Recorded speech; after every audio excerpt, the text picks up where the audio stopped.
special guest. Now, this man is always known to make a statement, whether by the things that he says on stage or anywhere he feels like, or the things that he wears. Now, we're here with the original, the gang, the real Dan Doggone Ninja man. Hi, Ninja Wagwan. Correct that. What am I say then? The original front teeth, gold teeth, take off doing half a teeth, brush teeth, toothpaste, and now spit no more shot in the nigga face. Early Sunday morning, Dan Gorgon talk. Remember, Dan Gorgon. Dan Gorgon. Get it right. I stand corrected. I stand corrected. There was no way you could have remembered all of that. Yeah, sorry, my brain. Yeah. No, we're not there. Yes, but let me just tell you, all of what you said and the Dan Gorgon, how did you get that name? Please.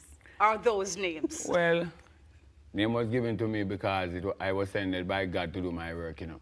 Everything when I get, God give me it, you know. And the work when I do, I just the title when I get, you know. If you notice from me a DJ till now,